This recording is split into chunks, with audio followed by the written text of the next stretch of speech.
నమస్తే అన్న, అందరికీ నమస్కారం. చిన్నప్పుడు చాలా మంది బాదం చెట్టుకు బాదం కాయలు కొట్టుకొని తిని ఉంటారు. చాలా వరకు మీరు తెలిసి ఉంటే బాదం చెట్టు చూడండి ఇలా ఉంటుంది. బాదం కాయలన్నీ కనపడుతూ ఉన్నాయన్నమాట. ఈ బాదం కాయలు ఏవైతే ఉన్నాయో రాళ్ళతో కొట్టి చిన్నప్పుడైతే చాలా మంది కొట్టుకొని తింటూ ఉంటారు. చూడండి, బాదం కాయలన్నీ కింద రాలిపోయి ఉన్నాయన్నమాట. ఇటువంటి కాయలన్నీ చిన్నప్పుడు మీరు కూడా కొట్టుకొని తిని ఉంటారన్నమాట. నేనైతే ఇలా స్కూల్కి వెళ్ళినప్పుడు కానీ చిన్నప్పుడు అయితే ఈ బాదం కాయలన్నీ కింద రాలడం కానీ లేదంటే చెట్టుకుంటే కొట్టి ఇంటికి తీసుకొచ్చుకొని లేకపోతే అక్కడే ఇలా మొత్తం తీసుకొచ్చుకొని రాయితో పగలగొట్టుకొని ఆ లోపల ఉండే బాదం పప్పు అయితే తినేవాళ్ళం. మీరు ఎప్పుడైనా ఈ బాదం కాయలు తిని ఉంటే తప్పకుండా కామెంట్ చేయండి.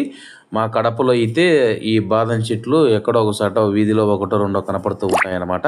అలాగే చూడండి, బాదం పప్పు అయితే వచ్చింది. నిజంగా అది తిన్న తర్వాత ఫ్రెష్ బాదం పప్పు అనమాట. బయట దొరికే బాదం పప్పు కంటే ఇది చాలా టేస్ట్ కూడా అనిపించింది. మీరు ఎప్పుడైనా తిని ఉంటే తప్పకుండా కామెంట్ చేయండి. Okay friends, bye.